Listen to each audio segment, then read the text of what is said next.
നമ്മള് കർക്കിടക കഞ്ഞിയെ പറ്റിയാണ് ഇപ്പൊ സംസാരിക്കുന്നത്.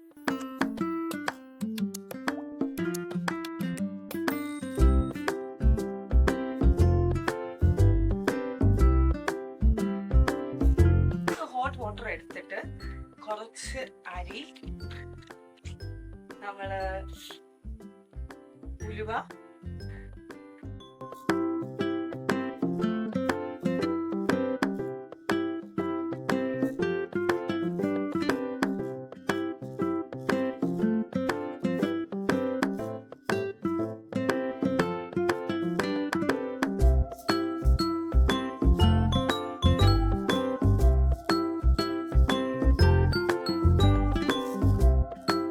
പിന്നെ നമുക്ക് ചുക്ക് കുറച്ച് ഇടിച്ച് പൗഡറാക്കി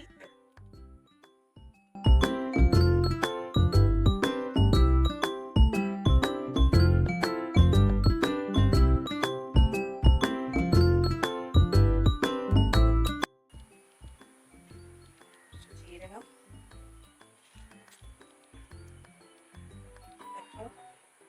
ഒക്കെ ഇട്ട് നമ്മളിത് അടുപ്പത്ത് വെച്ച് തിളപ്പിക്കും.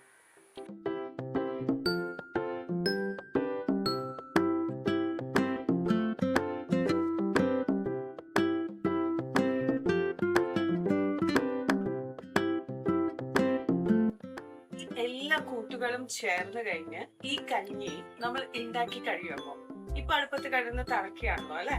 അപ്പോ ഇത് ഉണ്ടാക്കി കഴിയുമ്പോൾ നമുക്ക് കിട്ടുന്ന ബെനിഫിറ്റ്സ് എന്താന്ന് വെച്ചാൽ, നമുക്ക് ഡീടോക്സിഫിക്കേഷന് നല്ലതാണ്, ബോഡിക്ക് ജോയിന്റ് പെയിൻസ് ഉണ്ടെങ്കിൽ അതീവ നല്ലതാണ്. അങ്ങനെ പല കൈൻഡ് ഓഫ് ഹെൽത്ത് ഇഷ്യൂസ് ഉള്ളപ്പോ നമുക്ക് ഈ റെയിനി സീസണിൽ ഒരുപാട് ഇഷ്യൂസ് ഒക്കെ വരാറുണ്ട് അല്ലെ ഹെൽത്തില്.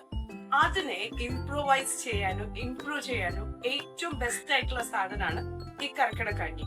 എല്ലാ കർക്കിടകത്തിനും അറ്റ്ലീസ്റ്റ് ഒരു പ്രാവശ്യം ഇത് ട്രൈ ചെയ്ത് കഴിഞ്ഞാൽ ബോഡിയുടെ എല്ലാ കാര്യങ്ങളിനെയും റൈറ്റ് ആക്കാൻ വേണ്ടിയിട്ട്, ഒരു ഇമ്മ്യൂൺ സിസ്റ്റം റൈറ്റ് ആക്കാൻ വേണ്ടിയിട്ട് ഏറ്റവും ബെസ്റ്റ് ആയിട്ട് പ്രിഫർ ചെയ്യുന്ന ഒരു കാര്യമാണ് ഈ കർക്കിടക കഞ്ഞി.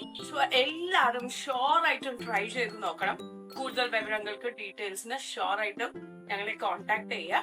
ഞങ്ങള് നിങ്ങൾക്ക് വേണ്ടി കംപ്ലീറ്റ് ഡീറ്റെയിൽ റെസിപ്പിയും കാര്യങ്ങളും ഇതിന്റെ പാക്കേജിങ്ങും എല്ലാം ആയിട്ട് നിങ്ങൾക്ക് ഡെലിവറി ചെയ്ത് തരുന്നതായിരിക്കും. Stay tuned with us. Thank you.